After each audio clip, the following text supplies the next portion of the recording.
Good day, everybody. This is the Ecclesiarch here, back with some more Horus Heresy Legions fan content. And once again, from Shadowlan, I have received a batch of very cool cards, and this time these are all going to be focused on the super heavy tanks of the Imperium, as well as some of their corrupt counterparts. Now, I'm going to be assessing these cards a little bit differently this time. So I'm going to not only talk about how much I like the originality and the design and how good it would be in the game, but also I'm gonna consider how lore accurate they are and how well they depict what these tanks are actually all about in the original Warhammer lore. And when we're finished, I'm going to actually rank them from 1 to 10 and say which is like my favorite, second favorite, third favorite, and so on.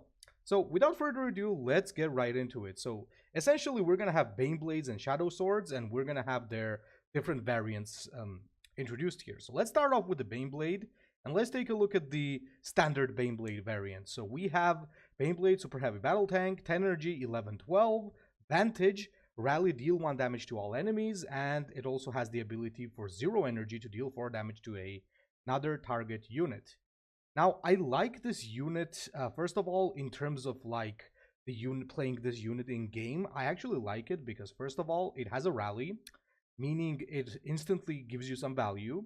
And on top of that, it also has Vantage and the ability to deal 4 damage to another target unit. So essentially, as soon as you play it, it has the ability to deal 5 damage to something, right? That something also being the enemy warlord, which is pretty super cool. And on top of that, it really gives you a unit with very strong stats. I think if there something like this would have been added to the game, it would be like very popular because it reminds me of that.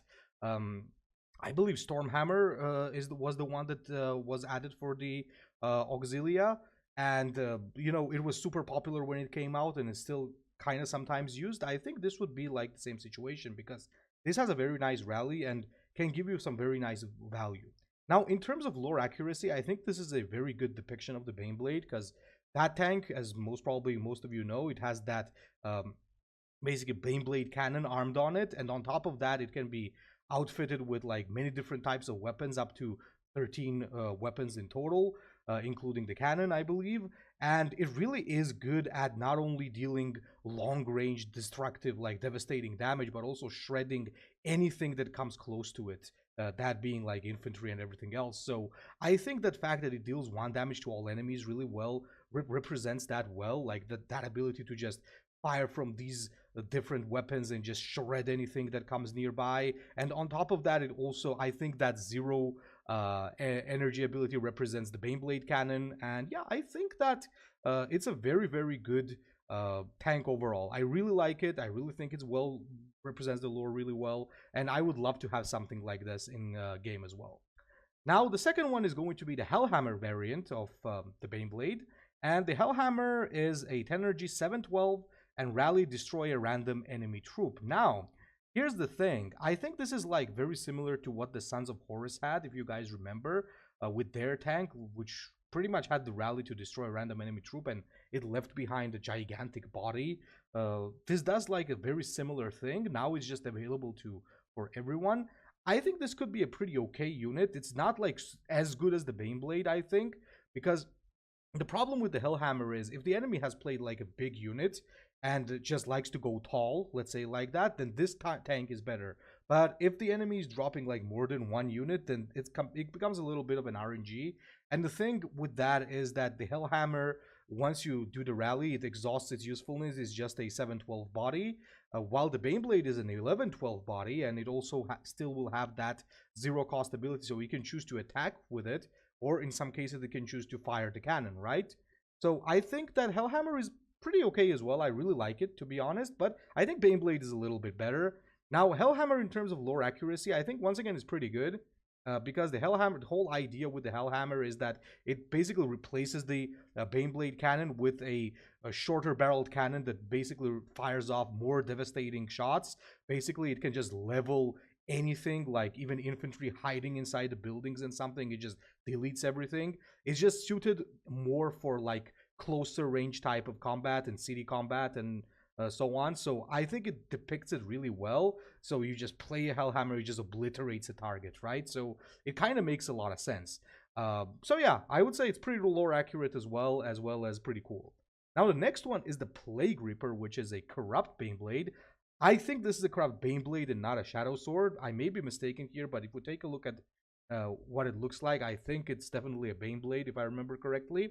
So it's a 10 energy 312, and rally, destroy adjacent troops, gain poisonous equal to their cost, and whenever friendly troop dies, give all enemies poison 1. I think this is a pretty damn cool unit. Now, reason for that being, I already see this synergizing with the Death Guard a lot, because if you play this on Typhus, what you're gonna see is like you can have these different backlash units there, and you can just play this guy to just remove 2 of them and just trigger their backlash. Well, this thing also gains poison and also stacks poison on the enemy, so I can already see that it can be super useful for Typhus, maybe also for Mortarion on top of that. Like, I'm not sure about like some other factions, but if you kind of combo this with some backlash type of gameplay, I think it could be like pretty damn good. So the first thing that I really think about this is using this on Death Guard. Obviously, it should be on Death Guards in Nurglite super heavy, right? In terms of lore accuracy, I think it makes a lot of sense. So it has very low attack while maintaining its durability. The thing is that like the Plague Reaper's function is not to like fire the devastating, destructive shots, but instead basically spread disease and decay, right? And pestilence and so on. So it kind of really makes sense that the whole idea of this tank is to poison everything and slowly just poison, whittle down the enemy instead of just firing some destructive shots. So once again, very lore accurate. So Shadowland, I think, is really good at making these things super lore accurate. Now, unfortunately, that's all for the Baneblades. I think the reason being that we already have the second Baneblade variant in the game already as it is, so probably Shadowlands just didn't want to remake that. So let's move on to the Shadow Sword. So first of all, with the Shadow Sword, we have the standard variant, right? Shadow Sword, Titan Killer. So 10 energy, 612, stealth, siege, deal 12 damage, ordnance 6. Now, the unit itself is a little bit tricky. Now, it has stealth, which is really good, meaning that if it can survive for a turn, the next turn he can like deal 6 damage at least to the enemy and be a 12 HP unit. But the problem is most probably you're playing this for the siege, right? To deal 12 damage right off the siege. Now, this could probably be pretty good with the Iron Warriors. If like, I haven't really played Iron Warriors ever since they're released, so I'm not really familiar with their abilities, I gotta admit. But I think they will have some things that instantly trigger the siege and instantly load the siege. So this thing like can potentially deal insane amount of damage, right? 12 damage is like crazy. This is like the Punisher that the Sons of Horus used to have. So definitely a very interesting unit, but I think very situational, because you really wouldn't have this on like factions that cannot support it, because think about it, like you have to drop it, the next turn you have to siege it, and after that you gotta shoot it, right? So you really need to find like that, you could say, combination and that like synergy with some of the factions you play this with. As for lore accuracy, like some of you maybe are confused by the stealth, but it kind of makes sense for me, and let me tell you why. So we know that the Shadow Sword, like basic variant, is basically a Titan Killer, as it says. So it's armed with a Volcano Cannon, and essentially what it needs to do is it needs to like aim a proper shot at a Titan and just one-shot it, right? So the thing is, this tank is not known to be able to maneuver very fast or shoot very fast or hold its own in close quarters like the Baneblade, for example, just shredding everything. So that's not what the Shadow Sword is for. Shadow Sword is deployed usually when there are some priority targets that need to be quote-unquote assassinated, let's say like that, right? So it needs to destroy Titans, maybe some command tanks, and so on. Because if it is deployed in other cases, it's usually not worth it, you know? And it moves really, really slowly. So I kind of understand that this is like a tank variant of a sniper, right? It has to like get to the target, just aim for the target, and just make one shot that really counts. So I think that's how the stealth kind of makes sense. Like it's very slowly creeping up onto the Titan and it's gonna shoot it and take it out. I think this is also a very, very lore accurate representation, and I love it. Even though I don't think it's a really good unit, only in certain cases. Now, on to the Shadow Sword variants, and we have a lot. Okay, gentlemen, so let's talk about some Shadow Sword variants. And the first off is the Bane Hammer. 10 energy, 512, frontline, rally, deal 5 damage to a random enemy, and stun all enemy troops. Jesus Christ, if this was not a random enemy, if this was targetable, this would outright be the best tank in the game, I swear to God. Like, it's so overloaded. Like, it has frontline, it has a rally to deal damage, it can stun everything.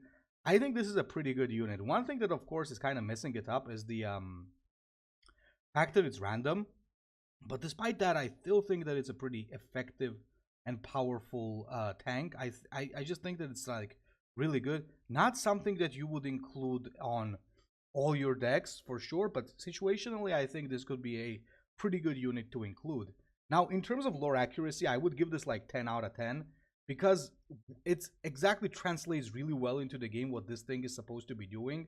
Because the Bane Hammers usually use the tremor cannons, not usually, but in general, which like shoots like devastating rounds that essentially explode once it like gets into the ground. And essentially what it does is not only does it decimate the infantry that's around them, but it also stuns everything in the vicinity. By stun, I mean knocks them down, right? Knocks them prone.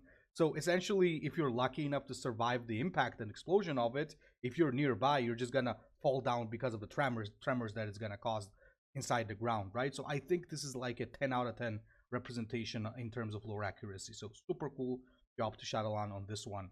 Now, next one is a Doom Hammer, 10 energy, 812, flank, frontline, ordnance 8. I think it went a little bit overboard with this one, honestly, because it's too good. Like, I would absolutely include one of these in almost all my decks because this is like such a powerful tool. Not only does it have amazing stats, but it also has flank, front line, and ordnance 8. Now, there's literally no reason not to include this guy because it can instantly grant value and it can survive after granting that value because it will just remove an enemy strong unit, and because of 12 HP it's going to be alive as well, and it will be acting as a front line. And if you're playing against a Titan, that's 16 damage right on them, so it's absolutely nuts. I love it. This is like super strong. Like, definitely something you would include at least one in almost all of the decks. Now, in terms of lore accuracy, I absolutely get the idea. So this is the like a mini version of the Shadow Sword in terms of what it does. So it's supposed to deal less damage because it doesn't have the volcano cannon. I believe it has the magma cannon.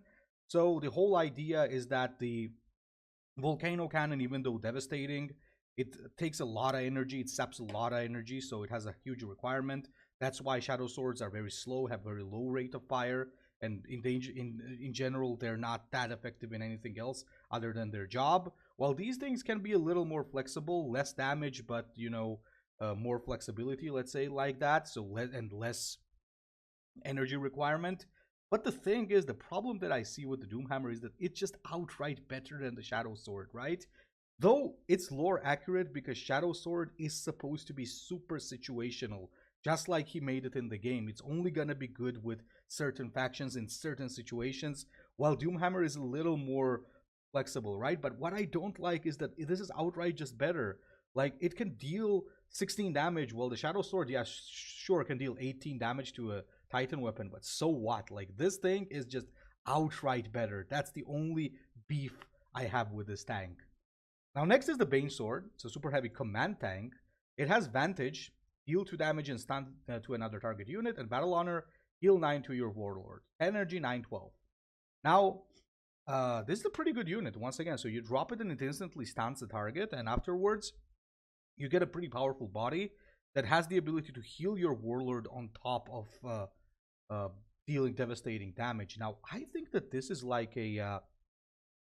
I think this on paper might not make sense. I actually scratched my head a lot on how was this translating from the lore. I still may have a wrong idea, but what I think the whole idea is that these tanks like Bane Swords are supposed to be super durable. Like they're supposed to be armed with like some of the best armor and the weapons. So perhaps the whole idea is that since it's so heavily armored and so strong and it's a command tank, it kind of, your Warlord is supposed to be inside, I guess, since like, it's a command tank, so it kind of protects your Warlord a lot. And on top of that, of course, it deals a stun because obviously it once more has one of the most devastating weapons out there, so it makes a lot of sense, which is supposed to be the Quake Cannon.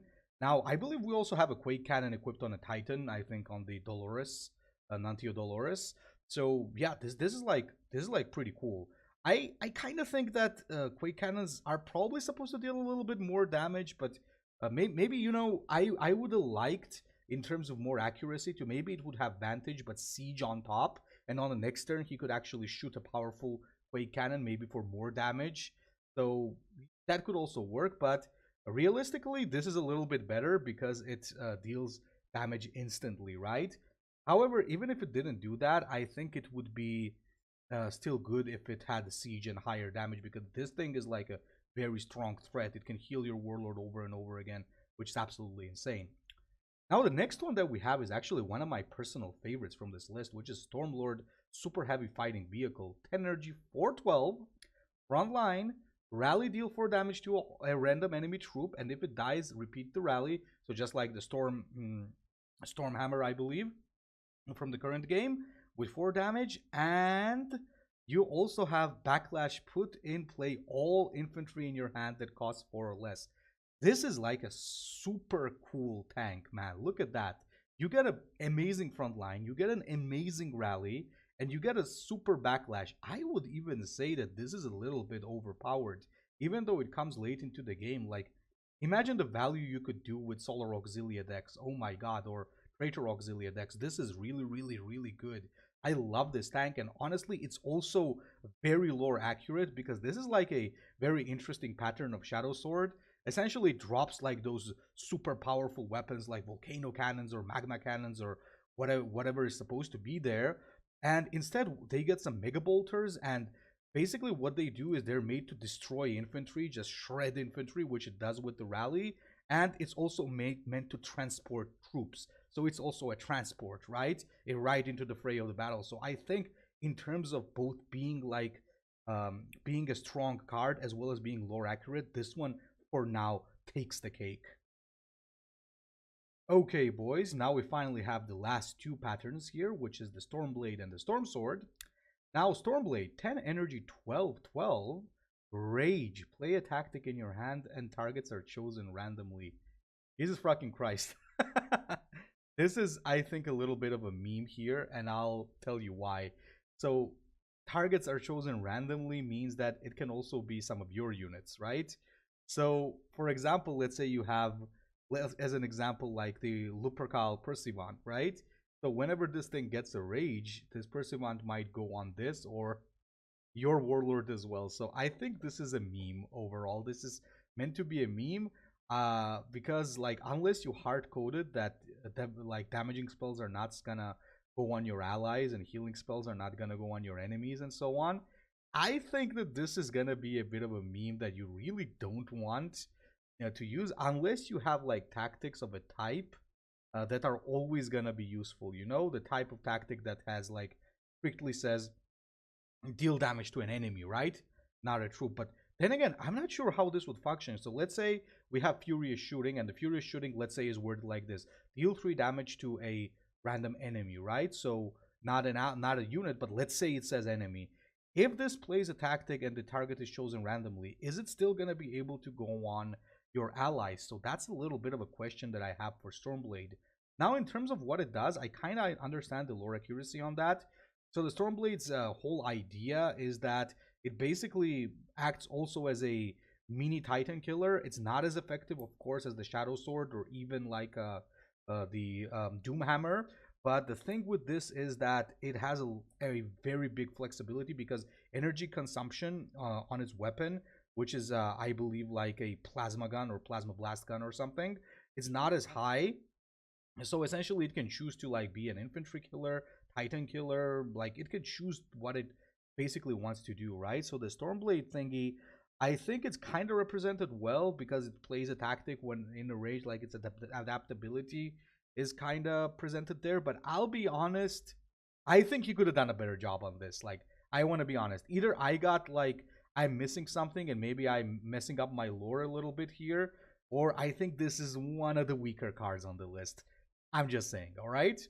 So the last one is the Storm Sword, 10 energy, 10, 12, the City Fighter, and correctly named, I would say. Whenever your opponent plays a troop from hand, this troop attacks it. This is amazing. I love it. First of all, this is a very cool tank because you drop it and everything your opponent plays essentially is forced to duel or engage this card, right? It reminds me of that one card in Gwent that the Skellige had. I forgot what the name of that thing was.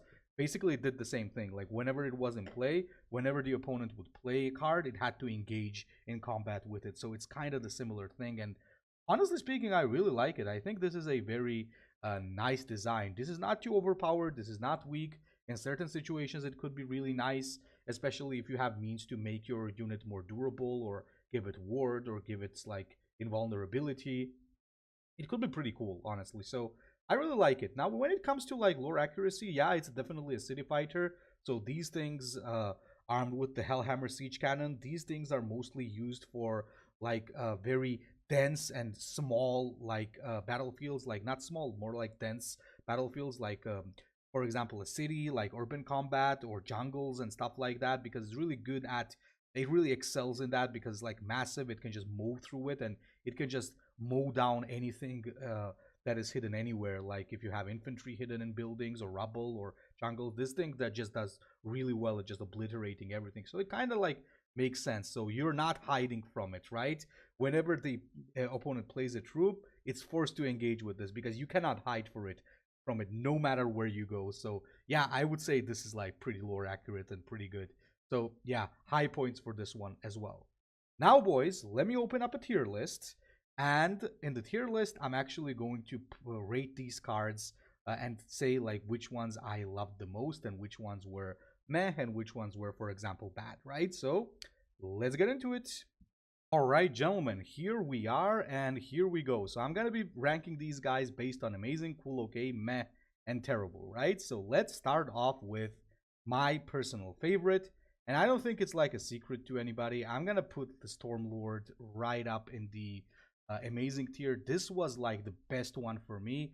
Both amazingly lore accurate in my opinion, and as well as very interesting to play and very good card to play. So I would say it even has a potential to be a little bit overpowered maybe, or maybe not. But in any case, this was my personal favorite. So I'm placing this in amazing tier, and it's going to be on top of the amazing tier as well. Now the next one that I'm actually going to use is the Banblade, and I'm going to put this in amazing tier as well. Again, for two reasons. First of all, it's very playable. I really like it. And I think it also represents like what the Banblade does like very well. And it's not like too complicated either. It's an easy card that does easy things and represents what it's supposed to be ideally. And I think it's not even slightly overpowered. I think it's just a very good card.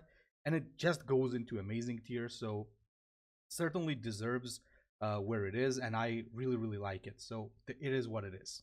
Now, the next card that we have is the Stormblade, and as I mentioned, I'm gonna put this in the meh tier. I think it's the only value I see in this card is a bit of a meme. Once again, meme value, as I said, once again, I might be messing up here. I might be missing something, but both in terms of lore accuracy and as well as how good it is, I kind of don't like it. If you guys think that I'm missing something here, please comment just to help me out, all right? Maybe the tank, I just don't remember or know that the tank like tends to malfunction and maybe shoot the wrong target. I'm not sure, but in any case, I think we put this in meh for now. Next card that we got here is the Bane Hammer, and I'm gonna put this in cool, obviously, because this is a super powerful tank, super powerful thing, very lore accurate as well. I just really dislike the fact that it overshadows the Shadow Sword. Funny. So I think that that's the only beef I have with this card, and that's what keeps me from putting it in amazing. It's strong as hell. I think it's like the strongest one, at least one of the strongest ones, but definitely goes into cool because, you know, I just don't like it all that much because it kind of overshadows the master, right? The next one is the Stormsword City Fighter, and I'm tempted to put this in amazing once again because I really like the whole design, really like the idea, really gives me that Gwent nostalgia, I guess. I think it's just really well made, and it's not that easy to kind of understand why it does what it does, but once you think about it, you get it that it's pretty lore accurate overall. So I love it, and it's a pretty good card as well. Now the Shadow Sword is pretty interesting. You know, I'm gonna put Shadow Sword in amazing as well. Let me tell you why. It's not a very good unit.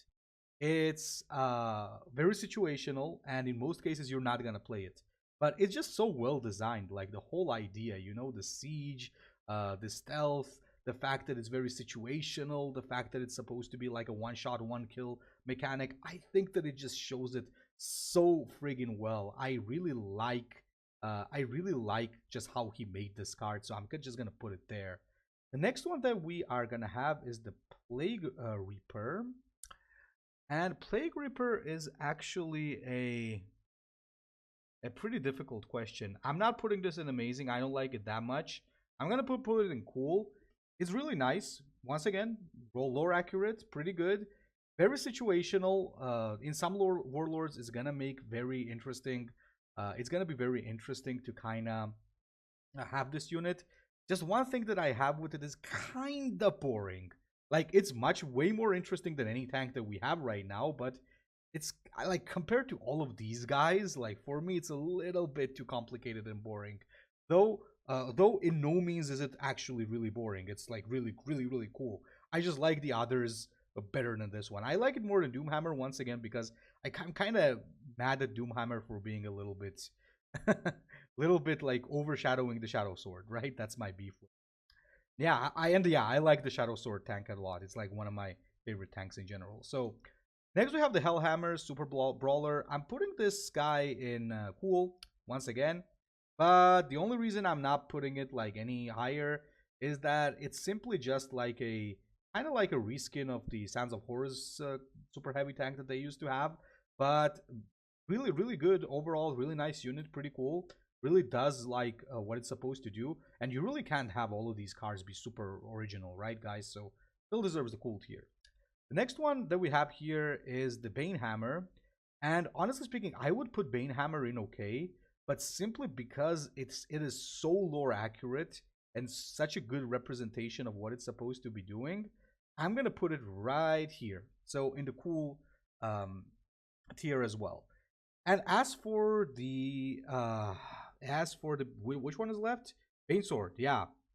As for this one, honestly speaking, I really like this one as well, but this was the only one that kinda left me feeling lacking. Like, I think that the cannon that this guy is using should be a little stronger than 2 damage and stun. I still think, just my personal opinion, that it's supposed to be it's supposed to have siege, and I really don't like how it heals the warlord. I think it would be cooler if it maybe heals itself, but I really don't know. I'm not sure if being able to heal your warlord is an accurate representation of what this tank is supposed to do. Once again, guys, maybe I'm missing something lore-wise, but as I understood, I think the whole thing comes from the fact that this thing is supposed to be uber durable.